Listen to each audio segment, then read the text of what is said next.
Hey guys അസ്സലാമു അലൈക്കും. നമ്മളിപ്പോൾ പോയിക്കൊണ്ടിരിക്കുന്നത് എവിടേക്കാ വെച്ചാൽ ബീച്ചിക്ക് വേറെ എങ്ങോട്ടാ പോകാനുള്ളത്. വലിയ പ്ലാനായിട്ട് ഇറങ്ങും, പക്ഷെ ഞങ്ങൾ എങ്ങനെ പോയാലും ബീച്ചിലേ എത്തിപ്പെടുകയുള്ളൂ. അങ്ങനെ സാധാരണ ദിവസം പോലെ തന്നെ ഈ ദിവസവും ഞങ്ങൾ ബീച്ചിലെത്തി.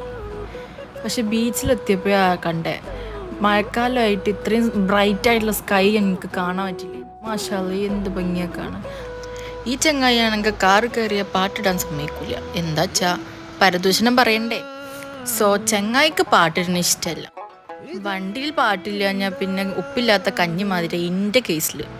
അങ്ങനെ ഇറങ്ങി വ്യൂസൊക്കെ കണ്ട് മാഷാ അല്ലാ ആകെ സ്റ്റക്കായി ഒക്കെ ക്യാപ്ചർ ചെയ്തിട്ട് ഞാൻ ഇങ്ങനെ ഒക്കെ എൻജോയ് ചെയ്തിരിക്കുമ്പോഴേക്കും എൻ്റെ ചങ്ങായിനെ നോക്കിയിട്ട് കാണാനില്ല. മൂപ്പര് പിന്നെ ഒക്കെ ലാഗാം. നോക്കുമ്പോൾ അതേ കാറിൽ തന്നെ കിണിച്ചിരിക്കുക. ടാൻ അടിക്കും അത്ര. ടാൻ അടിക്കുകയാണെങ്കിൽ നമുക്ക് തിരിച്ചടിക്കാമെന്നും പറഞ്ഞ് ഞാൻ പുറത്തോട്ട് ഇറങ്ങി. പിന്നെ അങ്ങോട്ട് ഫുൾ പ്രാസനം, ഫുൾ എസ്തെറ്റിക് ഫോട്ടോസ്. എൻ്റെ സ്വഭാവം എന്താ വെച്ചാൽ എന്തൊരു മൊമെൻറ്റ്സും നമ്മൾ ക്യാപ്ചർ ചെയ്യുന്ന ഒരു കൂട്ടത്തിൽപ്പെട്ട തന്നെയാണ്. മൂപ്പര് നേരെ തിരിച്ചു. എങ്ങനെയൊക്കെ പോയാലും എവിടെയൊക്കെ പോയാലും നമുക്ക് ഒരു ചിലവും ഇല്ലാണ്ട് മൈൻഡ് ബ്രേക്കിംഗ് വ്യൂ തരുന്ന ഒരു സംഭവം തന്നെയാണ് ബീച്ച്. പോയപ്പോൾ കുത്തിരിക്കുക ഈ ഒരു വ്യൂ കാണാൻ വേണ്ടിയിട്ട്. മാഷാ അല്ലാ എന്ത് ഭംഗിയല്ലേ. മൂപ്പര് ഭൂമി ഉരുണ്ടിട്ടാന്നൊക്കെയാണ് പറഞ്ഞത്. എനിക്ക് തോന്നുന്ന ഭൂമി ചതുരത്തിലാണ്. പിന്നെ ഓവർ നിൽക്കാണ് നമ്മൾ നേരെ വീട്ടിലോട്ട് പോയി. എന്തിനാ പോണേ? ബിഗ് ബോസ് കാണണമല്ലോ. അപ്പം ശരി.